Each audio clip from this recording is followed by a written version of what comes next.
mensagens vendo tudo agora. É o segundo e-mail. Tá. Então, tá bom. Pessoal, então, boa noite a todos. Hoje a gente tem mais uma palestra, né, dentro do nosso ciclo de palestras promovido aí pelo Laboratório de Gestão da Inovação e Empreendedorismo. A presença da Gleice Lúcio da Costa.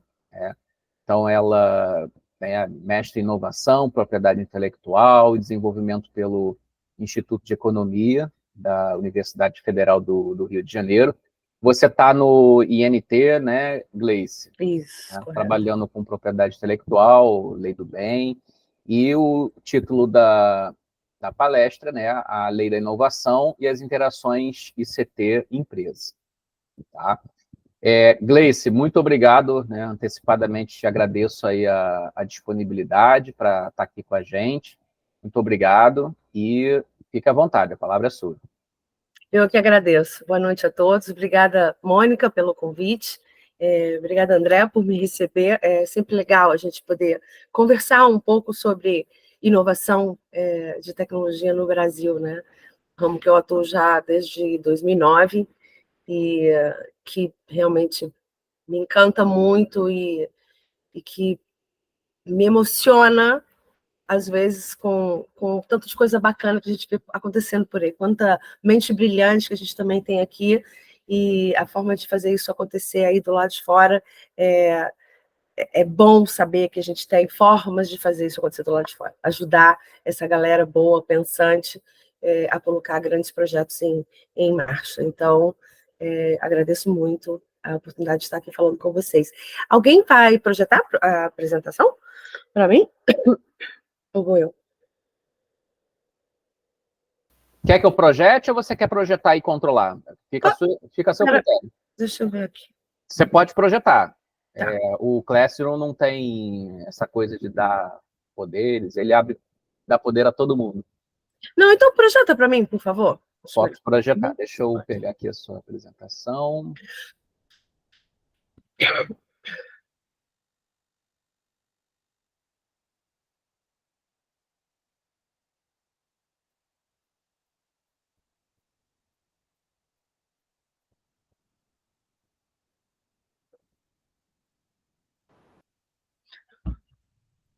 Segunda vez que a internet faz isso hoje comigo.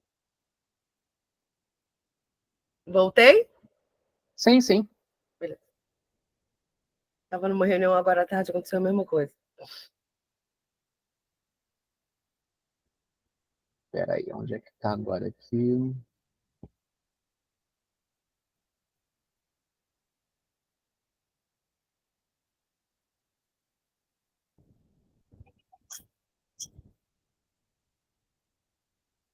Estou com tanta tela aberta que... Ih, ela saiu. A Gleice saiu, mas está aqui. Então, voltei.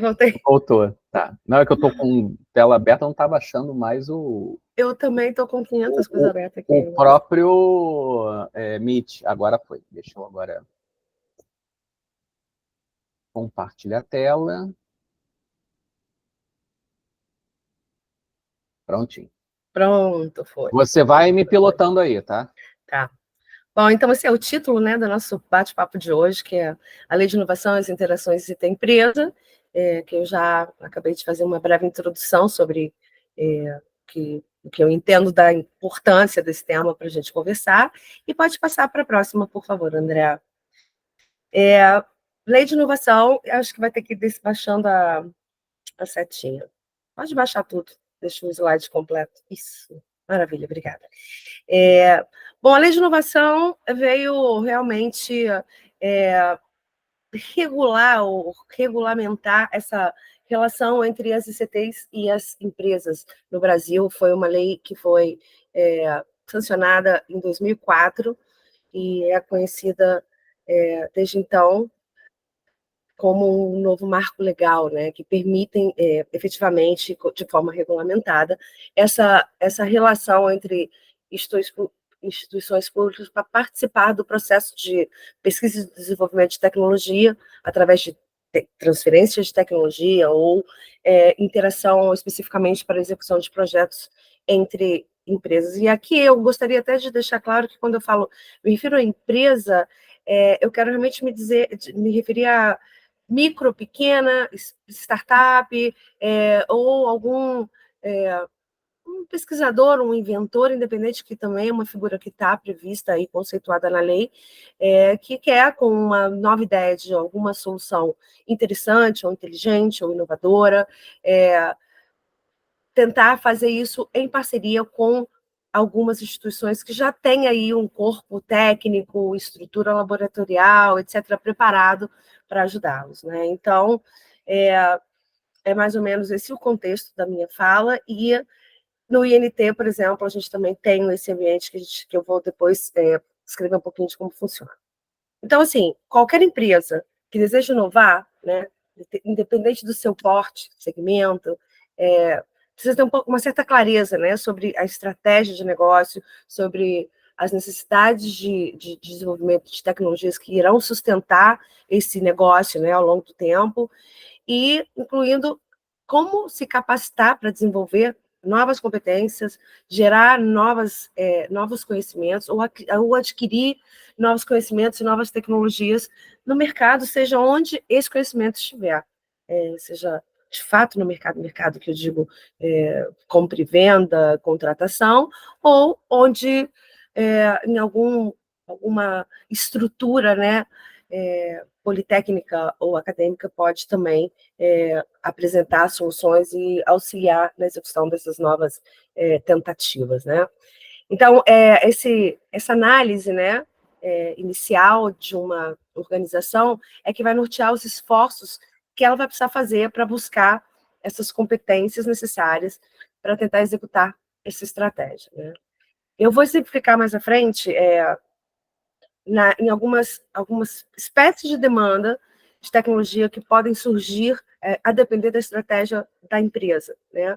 Ou como ela pode, a partir desses cenários, tomar uma decisão quanto ao que será realmente passível de ser desenvolvido internamente ou adquirido no mercado, pode ser um software que vai dar um apoio a alguma parte da pesquisa, ou em colaboração com uma universidade ou uma ICT, que é o meu caso mais próximo, né? Pelo INT, realmente é um Instituto de Ciência e Tecnologia ligado ao Ministério de Ciência e Tecnologia e Inovação. Pode passar, por favor, André? Estou numa crise alérgica, que o negócio está difícil. Vamos fazer da mesma forma, pode baixar todas as setinhas, isso, que aí a gente vai... E, bom, a gente vai precisar interagir, como a gente pode interagir, né? Quais são esses tipos de interação que são previstas na legislação? Geralmente, atividade ligada a P&D. Majoritariamente, aí nesse grupo, né, de itens é que a gente percebe que as interações acontecem com maior frequência, pelo menos na minha instituição. Então, são empresas que participam de programas ou projetos em parceria para desenvolvimento de inovação através da pesquisa e desenvolvimento, que acabam gerando potencialmente patentes em titularidade ou apenas know-how, que é uma solução. Know-how geralmente não tem patente, né? O modo de fazer, realmente, literalmente essa tradução, inclusive, muito através de licenciamento de tecnologia, né? São patentes que os institutos já possuem e licenciam para empresas para serem utilizadas através de contratos específicos e pagamento de royalties, ou o próprio know-how, que é o fornecimento de tecnologia. A gente entende como ensinar a fazer, né? Ensinar a utilizar determinada tecnologia, sendo ela passível ou não de ser patenteada. Depois também tem uma série de serviços que são prestados por essas instituições em geral, como ensaios, testes de validação, consultoria, né, caracterização de um determinado problema ou de uma possível solução, diagnóstico, etc.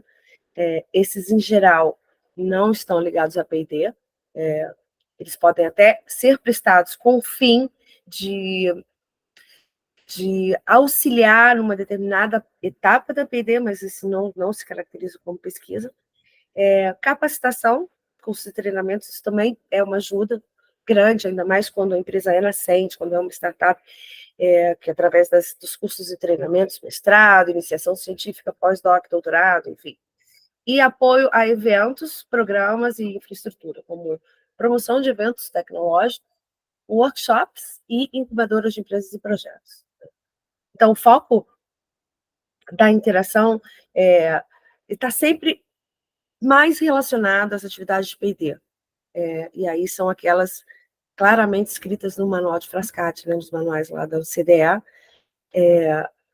que para mim é o mais interessante, realmente, é quando a gente vê a P&D de fato acontecendo, né? A gente como materializa a P&D através dessas etapas aí, que pode passar, por favor, André, que eu acho que aí todo mundo já deve ter bastante conhecimento desse ciclo, né, de vida, que são os conceitos exatamente utilizados nos manuais de pesquisa básica, pesquisa aplicada e desenvolvimento experimental. Eu acho que não preciso ler aqui, imagino que todo mundo também já tenha boa noção do que se trata, e passando essa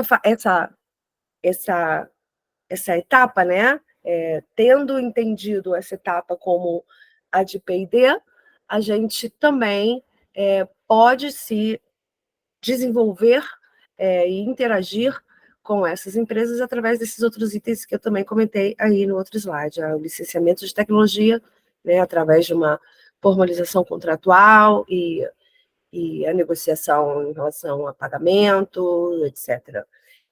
Os serviços técnicos especializados também, que eu disse que são serviços de rotina, né, de execução padronizada, normalmente eles são definidos em normas técnicas e que não são necessariamente aí um P&D, mas por si só, mas podem fazer parte de um processo de execução de um projeto de P&D efetivamente.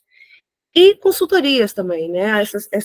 Muitas essas organizações possuem uma equipe que está preparada para ajudar como consultores em determinados projetos, né? Então, capacitada a analisar e caracterizar uma determinada situação, elaborar um diagnóstico, poder recomendar possíveis rotas, né? Tecnológicas, solução tecnológicas, e esse resultado dessa consultoria pode vir a gerar um projeto de P&D que pode também ser desenvolvido em parceria com essa mesma instituição que disponibiliza esse tipo de serviço. Não é uma mentoria, seria uma espécie de mentoria que é muito, muito praticada por incubadoras. Eu sei que vocês aí têm 5 incubadoras, se não me engano, né? E a gente também já teve no INT, ela foi descontinuada e agora ela está voltando à vida. E a gente está aí, nesse momento, também elaborando os editais, a gente pretende que sejam editais contínuos para ajudar aí a colocar alguns projetos em marcha. Ganhamos um projeto na FAPERJ e daí vieram os recursos e a gente está aí agora no meio do processo de reestruturação de toda essa parte formal, né, do renascimento da nossa incubadora.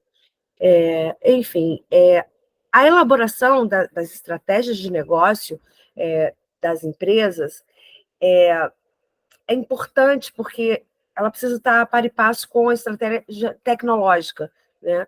Porque assim a empresa passa a ter clareza dentro das estratégias de negócio que ela pretende adotar, quais são as estratégias de tecnologia, né, de desenvolvimento de tecnologia que ela vai precisar implementar, né? E a gente sabe que assim é importante isso para se tornar viável, né, a estratégia de negócio, ter uma clareza do que é preciso fazer. A gente sabe que, em geral, nas pequenas empresas, é difícil a gente encontrar alguma que tenha isso muito claro, muito alinhado, menos ainda alinhado o estratégico ao planejamento tecnológico, né? Mas isso também é bacana de falar que, assim, nessas situações, o Sebrae presta um serviço precioso, né? Ajuda nessa elaboração de estratégias de negócio que vão acabar contribuindo para que a empresa depois possa identificar e alinhar a sua estratégia tecnológica e potencializar ainda mais o sucesso, né, do empreendimento. A gente não vê muito isso acontecendo na vida real. E eu gosto de falar porque eu mesmo já usei muitas vezes serviço do Sebrae, assim, curso, tem vários cursos, mesmo ainda que sejam, né, os cursinhos online, ali você se inscreve, participa, lê, aprende, aprendi muita coisa por lá. E sempre gosto de mencioná-los. Pode passar, André, por favor? E aí, as estratégias de negócios, essa foi uma parte de uma sessão de um guia que a Ampay lançou, já não me lembro o ano, porque depois da pandemia, entre a pandemia e pós-pandemia, eu me perdi um pouco nas datas, mas um guia de boas práticas das negociações entre ICT e empresas. Eu participei dele, da elaboração dele, foi várias empresas, instituições, foi a muitas mãos.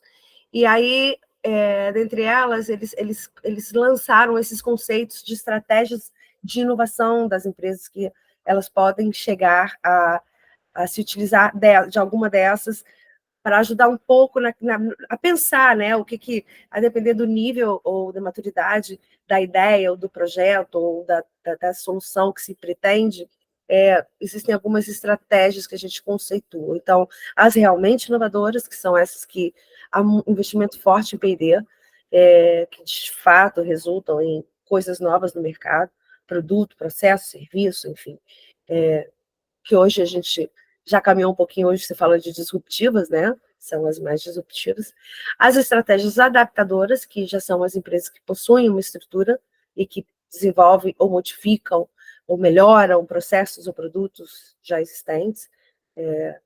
Não deixa de ser uma estratégia, você pode, com isso, lançar alguma solução no mercado que, sei lá, vai ajudar alguma empresa específica a baixar custo de produção, enfim, não necessariamente tudo precisa ser inédito, né?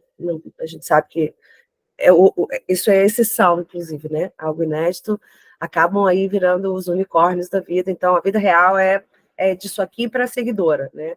Que são tecnologias desenvolvidas por terceiros, baseadas em transferência de tecnologia ou know-how, que também pode ajudar a um determinado projeto, a solução de algum aspecto de um determinado projeto para que ele possa avançar, né? E aí, onde estão esses parceiros, né? Onde é que a gente pode encontrar essa estrutura sobre a qual estou falando, para efetivamente pedir ajuda caso seja necessário? E André, pode passar para mim uma página? E aí eu trouxe alguns exemplos, né? De onde pesquisar. Eu preciso eu tive a ideia de fazer um projeto porque eu consigo imaginar que eu tenho um parafuso específico para as próteses, próteses ortopédicas. E aí, como é que você, né, vai tentar achar? Onde é que você começa essa busca? E aí eu trouxe os exemplos. Então, currículos técnicos ou profissionais no Lattes, né? Os grupos temáticos, LinkedIn eu acho que a gente já fala de outro tipo de fórum também, não tem muito a ver com essa interação, LinkedIn, empresa com empresa, basicamente, né? Mas vale mencionar de qualquer forma. E aí tem esses portais que são interessantes. Isso eu acho que esse é uma boa fonte, né? De você, para mim é a melhor fonte. Depois tem expertise em temas específicos, que é banco de patentes e publicações. Mas para essa interação, através desses mecanismos que eu mencionei, seja incubadora, transferência de tecnologia, desenvolvimento em cooperação, uma prestação de serviço, mentoria, eu acho que vai aí nesses portais de informações e competências, né? E aí você consegue ali achar um mundo de alternativas. O INT, por exemplo, tem, de fato, essa expertise em materiais, e aí você vai sentindo ali o cheirinho de por onde você deve começar a buscar essa ajuda, né? E pode passar, por favor, André? E aí, tendo realmente se estabelecido, né, esse interesse, entendido as formas existente para essa parceria acontecer. E identificado aquela organização, e aí a empresa, de novo, a empresa, o pesquisador, a startup, o que seja, deve iniciar essa interlocução com representantes da administração desse tempo escolhida. Em geral, quando você entra nesses portais, eles te indicam bastante bem o caminho a seguir, quem que você tem que procurar, qual é o setor, o e-mail, e pelo menos no IT isso funciona muito bem, assim, a gente tem uma galera bastante boa assim, em filtrar, né, essas necessidades, essas interações e solicitações que a gente recebe, e aí iniciar essa conversa, é um namoro mesmo, a coisa vai devagar, vai ter conversa, vai identificar as possibilidades, internamente o que se pode fazer, de que forma se pode ajudar, e aí negociar essas condições, né, de contratar essa parceria, de planejar, de executar. Pode não ser necessariamente uma contratação, como eu disse, pode ser que a gente consiga, no INT, por exemplo, incubar o próprio projeto, ainda que não seja uma empresa, mas existe um projeto, um desenho de um projeto com alguma, que seja relacionado a alguma área que o INT atue, né, nos seus laboratórios. Então, assim, alguns pontos de atenção aí que eu achei por bem colocar, de fato, entender qual é esse tipo de interação que é cabível, né, ou desejada, e preparar para os desdobramentos que poderão vir a existir, que sempre vai estar envolvido a discussão de propriedade intelectual, né, legitimidade desse bem, que é uma propriedade, aspectos de confidencialidade, participação dos times de ambos os lados, junto da empresa, que pode também ter mais de uma pessoa atuando junto com o time da ICT dentro dos seus laboratórios, adquirindo conhecimento, né, e internalizando mais conhecimentos, os modelos de contrato, enfim, isso aqui é mais formal, né? São os aspectos de formalização no futuro, havendo interesse, né?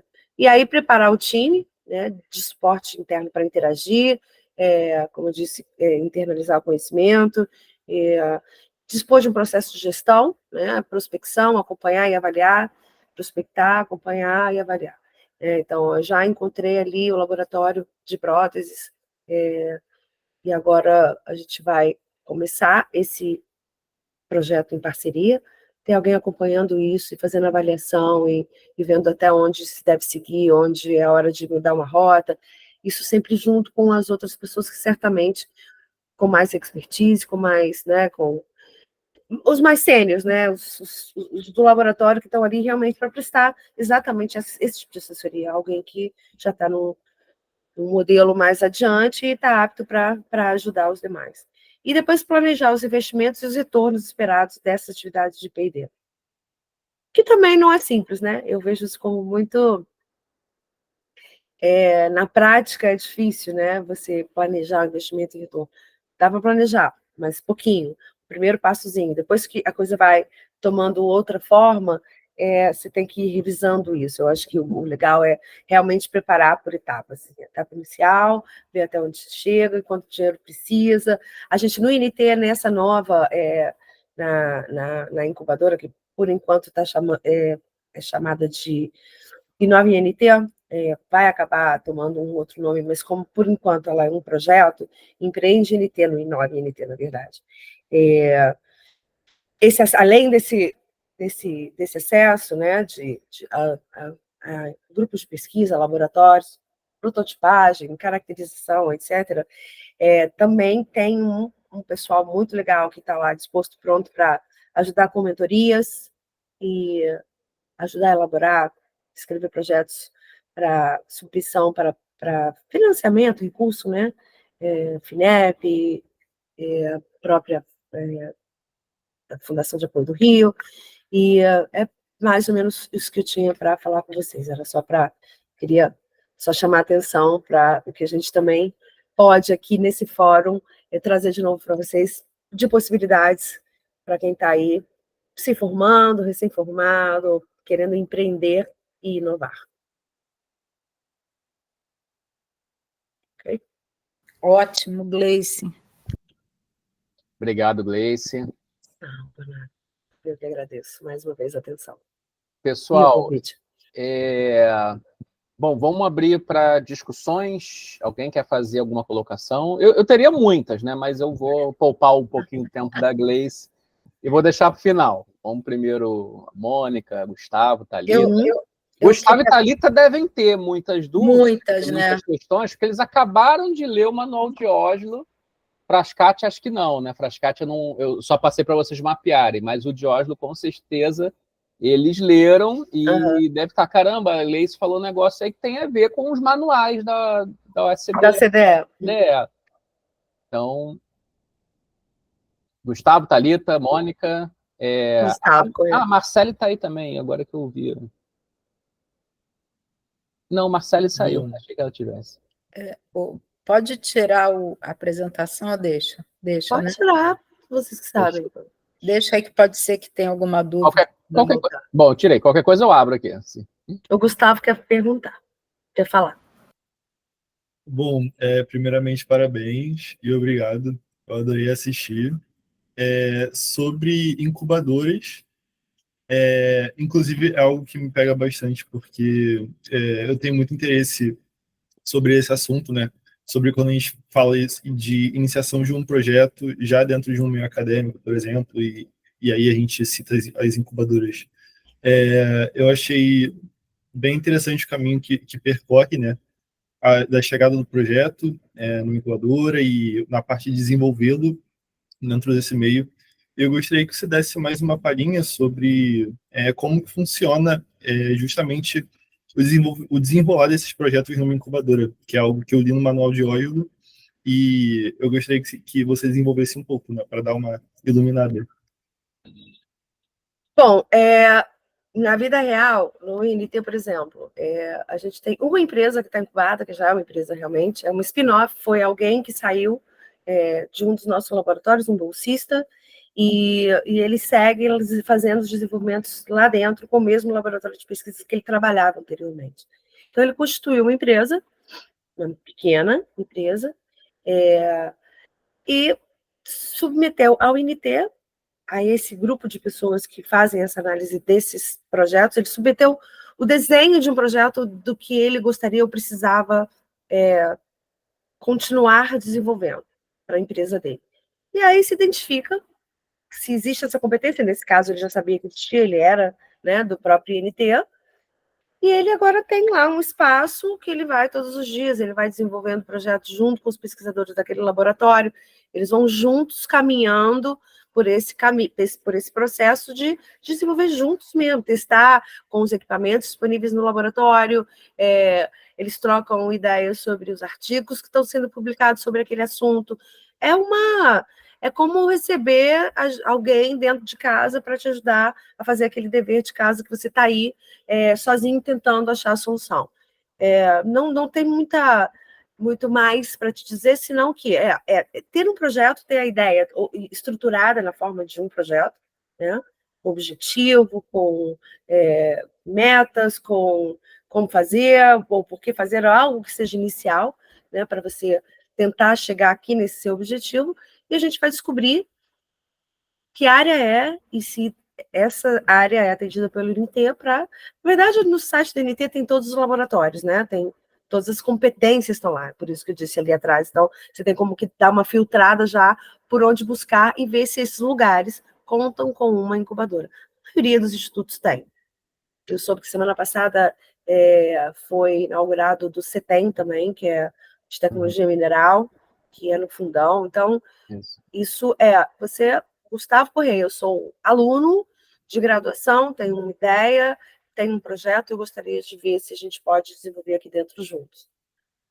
E aí você tem um lugar específico para buscar essas informações, né, essa ajuda, esse início, esse passo inicial, e a gente vai te alocar onde corresponda para tentar te auxiliar nessa solução que você está buscando desenvolver em conjunto.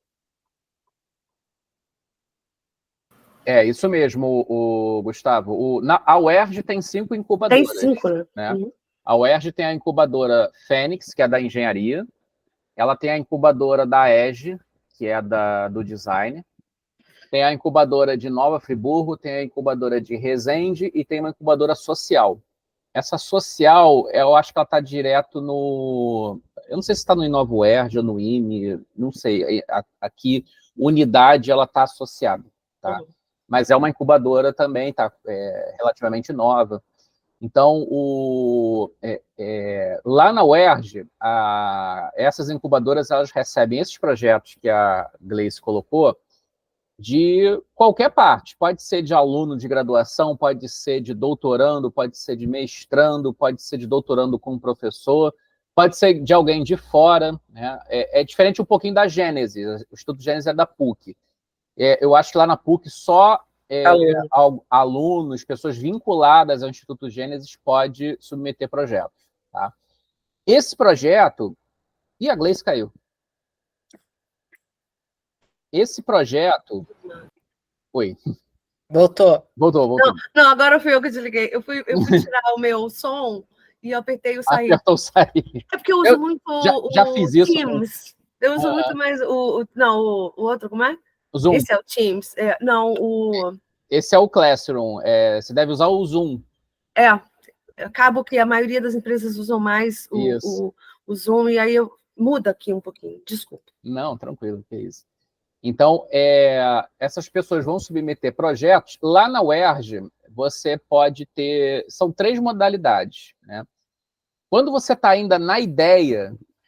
eu tenho uma ideia de negócio, mas eu não sei exatamente qual é o meu público, eu não sei exatamente se o produto ele vai ter essas funcionalidades, o serviço vai ter essa cara.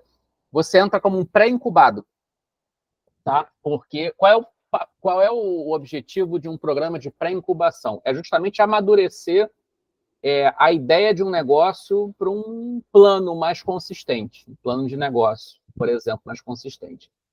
Você tem um programa de incubação, que aí você tem já um plano de negócio, você sabe o teu produto, conhece que mercado-alvo você vai escolher, e aí a incubadora ela vai te dar justamente isso que a Gleice colocou. Ela é um ambiente, no meu entendimento, qual a grande vantagem de se incubar?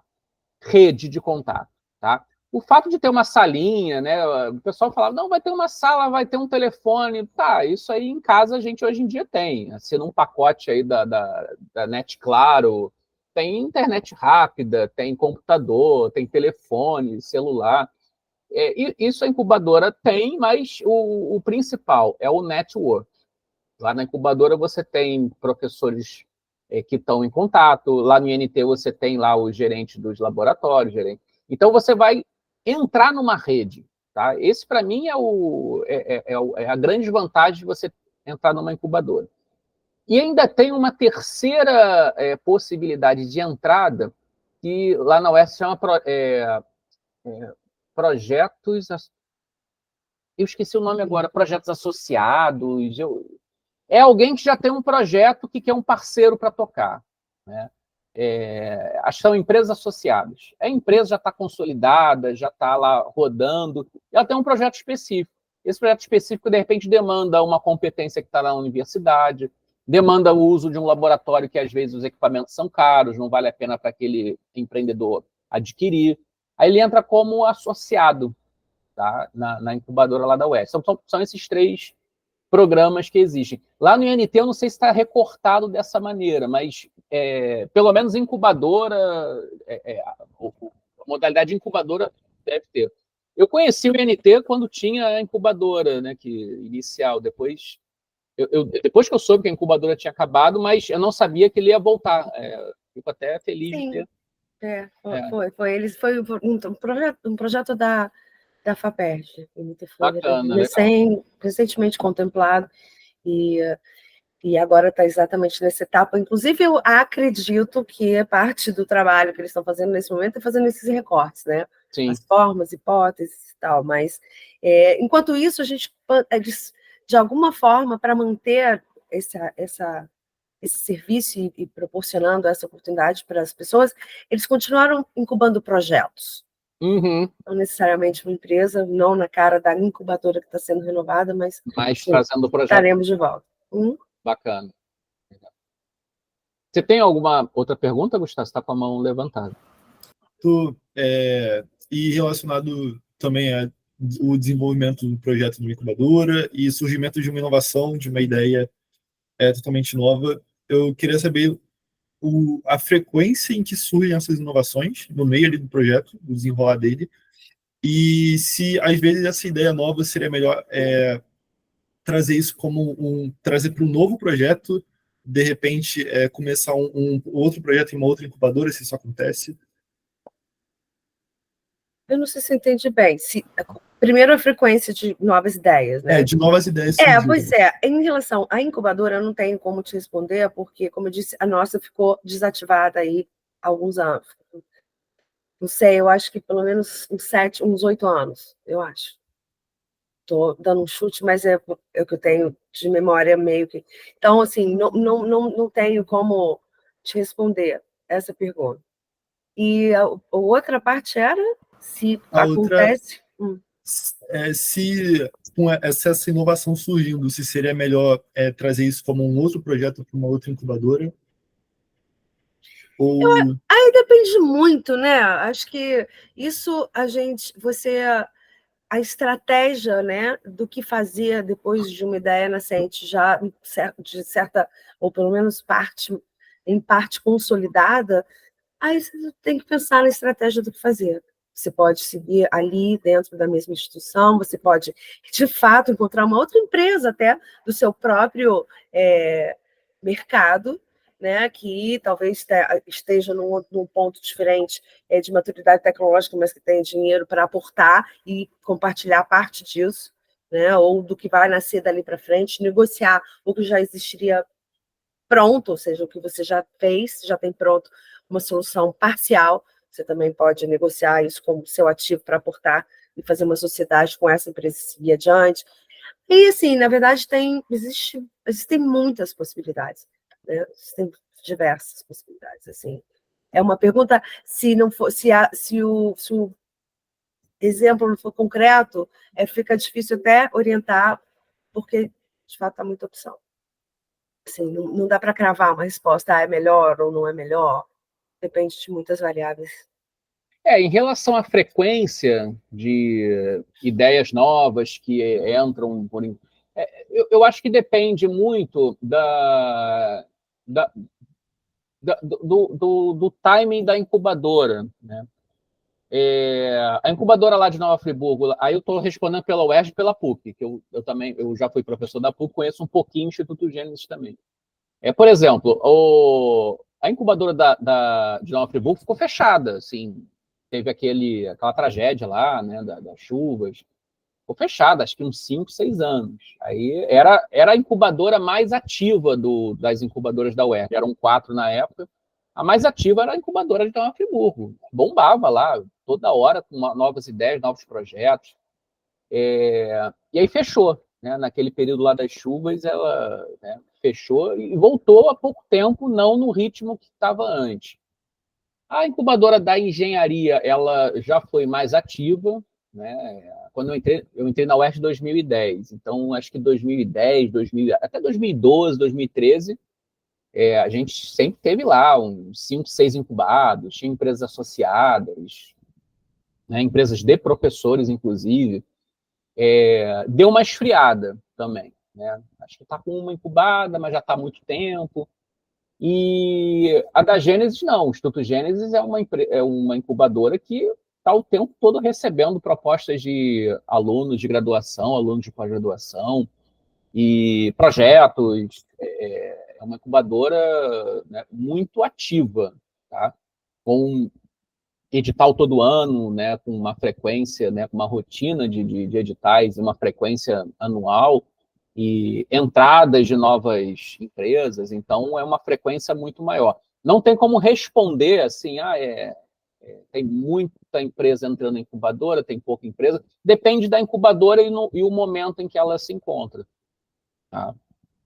Complementando aí a visão da Gleice com a minha percepção lá da UERJ e da PUC. Obrigada, eu ia mesmo te pedir ajuda. Eu tenho uma curiosidade, que eu acho que Gleice e André podem responder.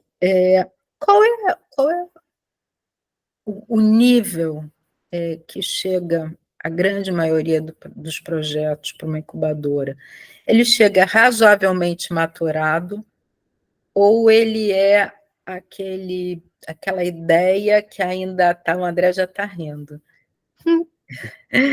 aquela ideia que ainda está como um desejo, como uma percepção, e ainda não tomou nem forma. Qual é o nível que chega? Quem vai primeiro? Você primeiro.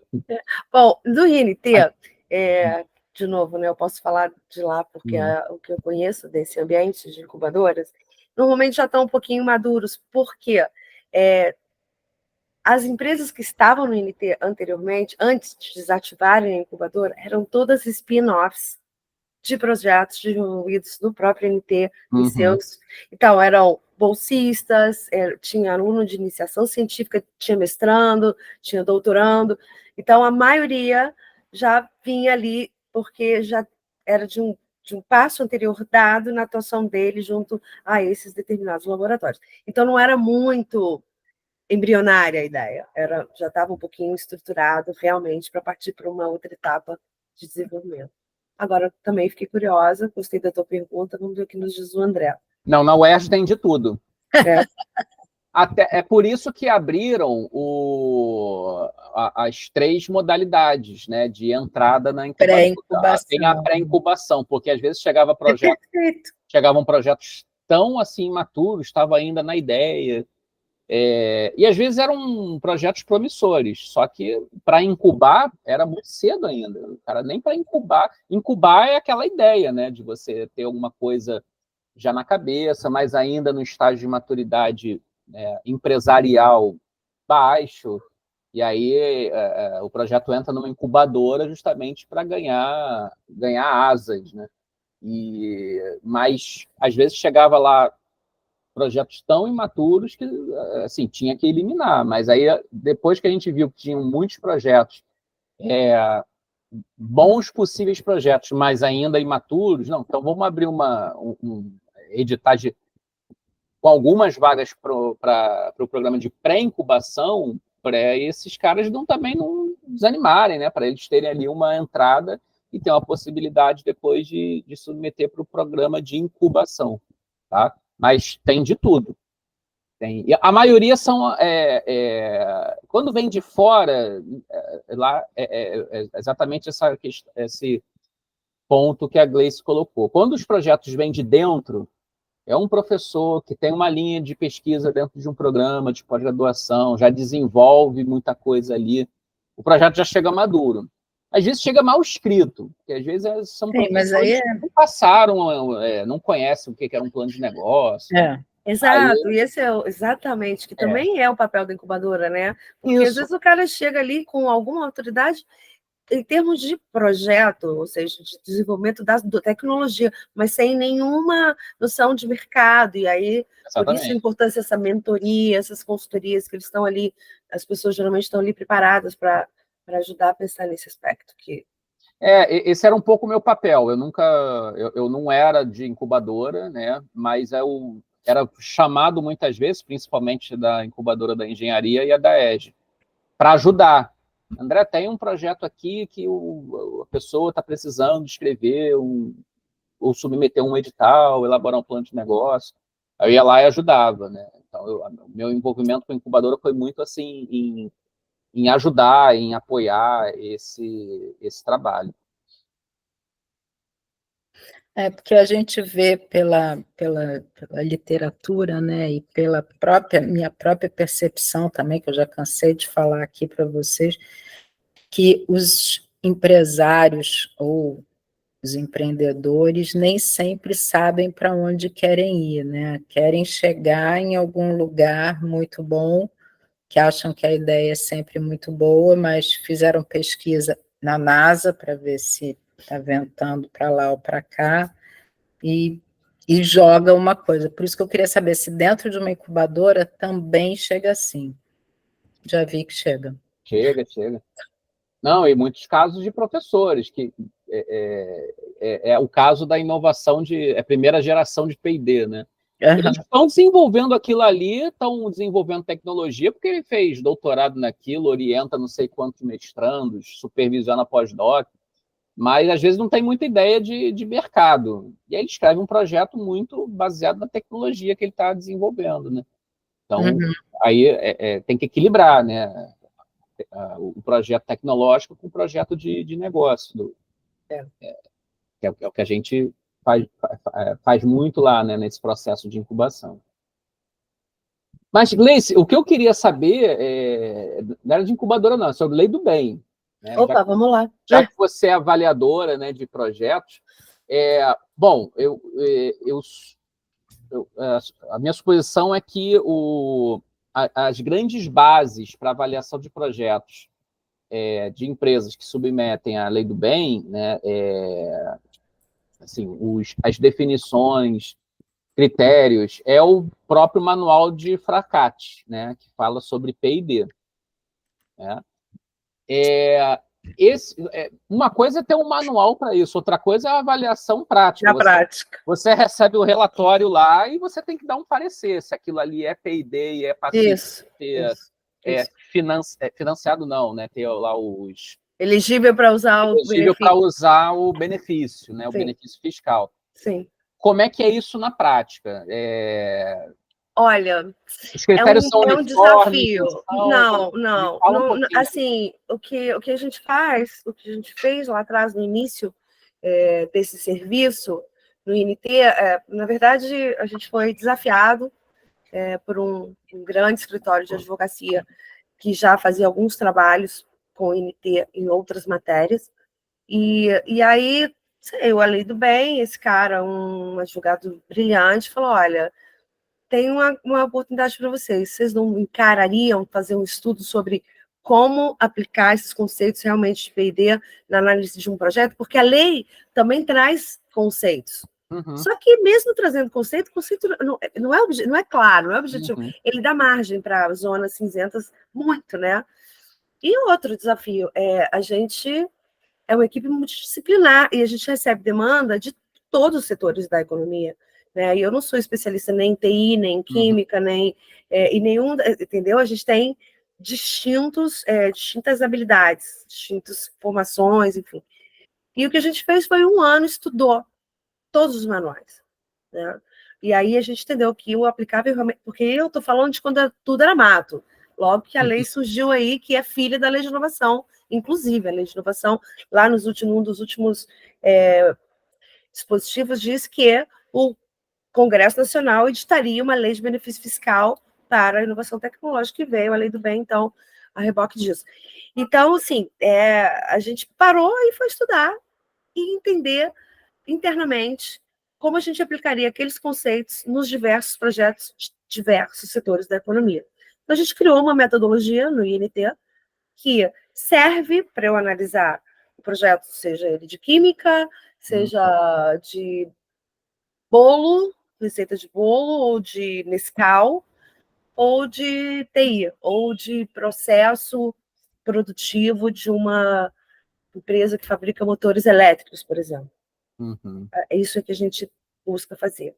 De novo, a gente vai estar sempre 100% de razão? Não, claro que não, até porque os conceitos são realmente abertos e nem tudo encaixa exatamente ali naquele conceito, mas a gente tem meios de fazer essa procura dentro de cada projeto e entender se foi P&D ou não. O grau dessa inovação, como ela se classifica, a gente criou ali um modelinho, uma metodologia que depois a gente foi revisando, melhorando, né? Tudo foi evoluindo, o próprio sistema de análise desses projetos também evoluiu dentro do ambiente do Ministério, antigamente não havia esse comitê por área específica para avaliação, então a gente vai sempre tentando aí aprimorando e acompanhando as mudanças, né? Mas é basicamente isso, a gente estudou muito e a gente desenvolveu éramos 5 pessoas, 4 pessoas, uma metodologia para avaliar esses projetos depois desse desafio que nos foi lançado, e aí fizemos o primeiro trabalho para eles. Isso no nível do INT, né? Mas eu entendo que o Ministério, ele envia esses projetos para outras instituições. INT é uma Não, delas. não, o que ele faz é, o que eu te diz, isso foi uma das mudanças mais recentes, embora já tenha um tempo, eles convocam servidores públicos, normalmente são professores acadêmicos, ou pessoas de CTs mesmo, né? Eles pagam uma bolsa para o cara ficar lá de segunda a sexta, em Brasília, avaliando o projeto. Ah, tá. E aí, assim, eles fazem uma mini, que para mim é um problema, mas eles fazem um mini treinamento com esses servidores que se dispõem a ir para Brasília fazer essas análises, mais ou menos o que eles têm que olhar. Só que é inglório, porque o próprio MCT, ele olha também as questões contábeis dos projetos. Né? Então, assim, é difícil até opinar se está bom, se está ruim. Assim, eu acho que tem muito para ser aprimorado aí nesse sistema, sabe? Porque, imagina, ele me chama. Eu não vou ter condição nenhuma de avaliar o contábil daquele projeto, sim. sabe? Avaliação multidisciplinar. Eu imagino que tenha 3 aspectos aí. Um é uma classificação mínima, se é P&D ou não. Se enquadra lá numa das características do P&D segundo os manuais. Isso. A outra é a questão contábil. Vem cá, tá tudo claro aqui, investimentos, retorno daquele projeto. Essa rubrica é permitida ou não é? Essa rubrica é permitida ou não é, isso. E o terceiro é o objeto. Porque, de alguma maneira, se o cara diz que ele vai comprar um cromatógrafo para fazer teste em algum... Você tem que saber minimamente o que é um cromatógrafo, os modelos, o que ele faz, o porquê do cromatógrafo naquele projeto. Enfim, então são 3, no mínimo, estou falando aqui, né, no mínimo 3 grandes áreas de conhecimento envolvidas para fazer essa avaliação. Sim. Né? Então, eu imagino que deva ser uma logística ali de chamar avaliadores, uniformizar minimamente os critérios de avaliação, né? Para que não dê problema. Pegar um projeto cai na mão do avaliador mais Caxias, ele pode até ser um bom projeto e ser rejeitado. Aí e acontece. Cai na mão de um cara mais frouxo, não está querendo muito se comprometer, não, aprova. Exato. Ele diz que isso tudo isso acontece na vida real. A gente já viu projeto glosado que foi premiado como projeto mais inovador do ano não sei qual, na revista não sei. E o Ministério falou, não, isso daqui não é. Então, assim, é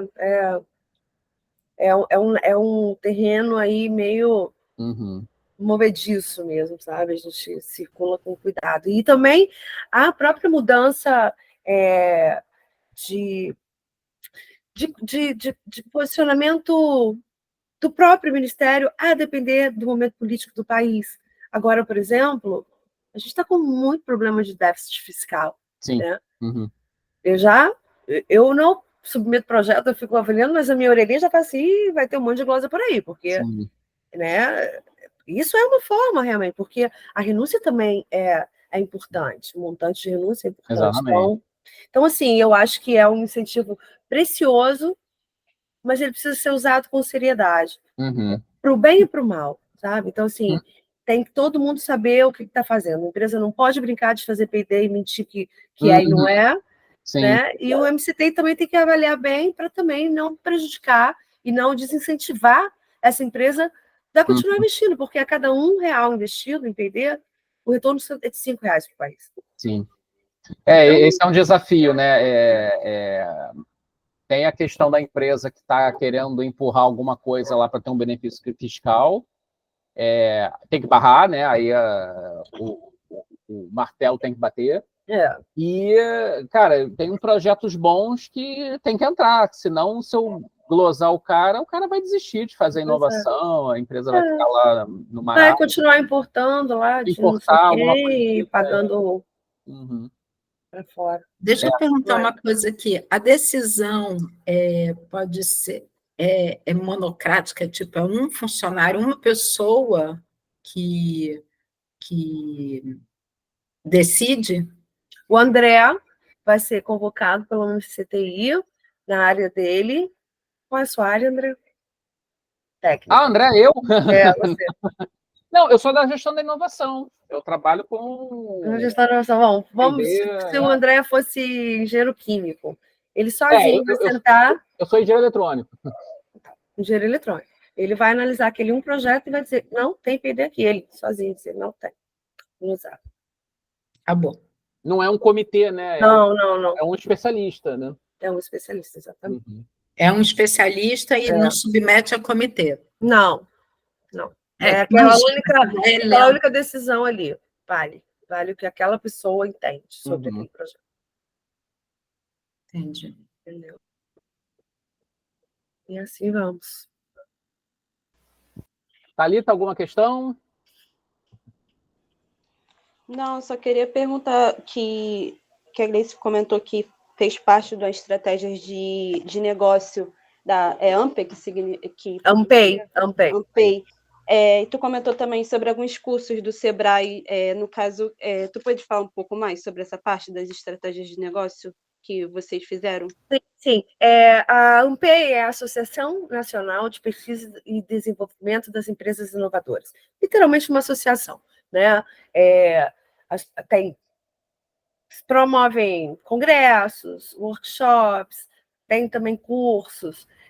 A gente tem que se estreitar com eles. Tudo ligado à inovação. A AMPEI é meio que orquestra um pouco no ambiente privado. Então, as empresas participam, pagam mensalmente, como se fosse um sindicato, mas não é um sindicato, é uma associação. E eles, alguns desafios foram propostos pela AMPEI para os seus associados, de forma a ajudar mesmo a difundir essas práticas todas e essas possibilidades, escrevendo manuais. Então, a gente teve esse manual de interação em CT Empresa, depois teve o manual da Lei do Bem, que eu também participei da elaboração, a pedido, inclusive, do MCTI. Foi o MCTI que fez essa encomenda à época para a AMPEI. Então, tem gente de tudo que é área. Tem NT, tem Natura, tem Bosch, enfim, tem TOTUS, tem gente representando todas as instituições. E esse conjunto de conceitos surgiu através desses fóruns de discussão da AMPEI.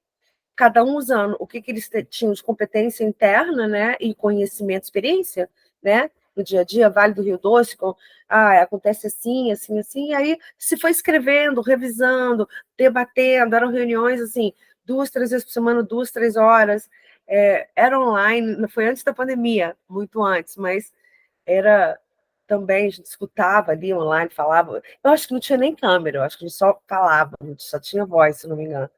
E aí, daí vem esses conceitos que eu coloquei ali. E o Sebrae é um mundo de possibilidades também, né? Eles têm cursos online até mentoria também, consultoria para te ajudar a elaborar seus planos de negócio, enfim. Ou que você tiver que aprender para gerir o teu negócio sozinho, né? Tem uma parte de finanças, eles têm muitos cursos, são gratuitos, são online, e fonte bem legal de informação que ajuda muito a estruturar a mente para saber o que se pode fazer dentro do que você estiver necessitando, né? Descobrir. É isso. A AMPEI tem na página da AMPEI, você também consegue ver esses manuais ali disponibilizados para baixar, tanto da Lei do Bem, quanto esse de CT Empresa, e outros também, de propriedade intelectual, eram comitês, eles se formam em comitês na AMPEI. E tem também muita informação acessível. Thalita e Gustavo, puxem no período que vem a disciplina de gestão e inovação. Sim. Fiz no mestrado. Eu vou oferecer, só que é quarta-feira, 7 da manhã. Você tem que acordar cedo. Bora, Thalita. Bora junto? 7 da manhã, estou lá firme e forte às quartas-feiras. Aquele quadro que a Gleice mostrou, a gente trabalha com ele lá, que é alinhamento entre estratégia tecnológica e estratégia de negócio. A empresa líder, a seguidora, a imitadora. A gente trabalha com essas questões de estratégia dentro do desenvolvimento tecnológico. É isso aí. Foi uma das melhores matérias do meu mestrado. Ah, Gestão da inovação. quando eu fiz mestrado, quando eu fiz doutorado, na verdade, foi por onde mestrado eu trabalhei com inovação, não, mas no doutorado, Foi. tudo que tinha inovação Você se na metia. COP eu me metia. Aí eu fiz todas, né? Aí acabou. Aí eu fui lá para o estudo de economia, né? O estudo de economia tinha uma outra visão, mas fui lá ver, né? O que o pessoal da economia estava falando de inovação. Foi fazer uma matéria lá. Aí quando tinha coisa de inovação, eu catava na COP ou outros lugares. É isso aí. É isso aí. Gente, então é isso. Gleice, mais uma vez, muito obrigado pela tua presença, pela tua disponibilidade. Podemos continuar mantendo contato, trocas sempre bem-vindas. Sim.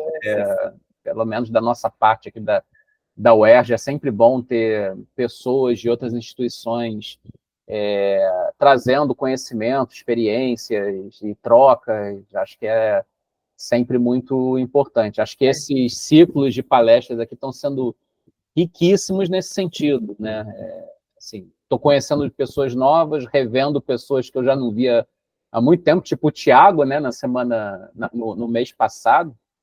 Então, está sendo muito bacana, muito agradável conduzir esse ciclo de palestras aqui, tá? Muito obrigada a vocês pelo convite. Foi um prazer conhecer Muito vocês. bom, Gleice. E contem comigo. Algo mais que eu possa falar em algum outro momento, estou à disposição. Eu ia te chamar para as aulas às 7 horas da manhã, mas aí é maldade demais. Se for online, quem sabe? Quem se for online, Isso, se você disponibilizar um link, quem sabe eu assisto sentadinha daqui, assim, tomando um cafezinho. Para você dar aula. Aí, Gleice. Tá vendo? Olha só, olha só. Vê como é que a vida é, tá vendo? Pois é. Quem sabe a gente não acha alguma coisa para fazer. Vamos A gente conversa. A gente conversa. Tá. Ó, deixa eu fazer uma propaganda aqui. Além de saber tudo isso que a Gleice sabe, além dela ser fera desse jeito, ela tem uma vinícola em Mendoza. Ah, é? Eu não, meu marido. Tá, quem é o seu marido? Hugo Martino se chama. Ah, tá. Não, é que tem um professor na ESG chamado Vandir Raage, que ele tem uma vinícola em Mendoza. Como é que é o nome? Vandir Raage. Ué, descobre qual é o nome da vinícola dele. Ai, é um nome diferente, peraí. Não, e assim, aí eu me coloco em outro lugar agora, que eu estou conversando com vocês sobre empreender e Sebrae, etc. Eu tenho uma empresa aqui, eu montei uma importadora que eu trago os vinhos da vinícola para cá e vendo e distribuo aqui. Então, eu também tenho que aprender a empreender. Eu também fui no Sebrae, eu fiz os cursinhos, porque, assim, empreender é solitário, é bastante solitário, mas vale a pena. E a gente tem meios de achar aí maneira de encontrar as ferramentas que te impulsionem. E aí, agora eu estou falando realmente como empreendedora também, né? Porque eu busquei aí muita ajuda no Sebrae. Não, e essa área de vinícola, cara, é muito estudo, né? É muita dedicação, muito estudo de negócio, de vinho, de produção, logística. O nome da vinícola dele, o nome do vinho dele é Crasia May. Crasia May? Crasia May. Eu não conheço, eu vou perguntar para o Hugo se ele conhece. Porque ele conhece todo mundo em Mendoza, ele deve saber. Aí deve saber. Não, quando você falou, não, e tem uma vinícola em Mendoza, a Gleice é a esposa do Vandir. Como é que escreve? Olha, a gente já trocando figurinha aqui. Vou colocar. O que? Crasia Meia com K. Acho que é KY ou KI? KY. Crasia May. Não, assim. E o nome do professor lá é Vandir Raage. Gente, vou perguntar agora para o Hugo se ele conhece. Não, o Hugo é argentino. E ele não... Deixa eu parar de gravar aqui, que já... E ele... Uma argentina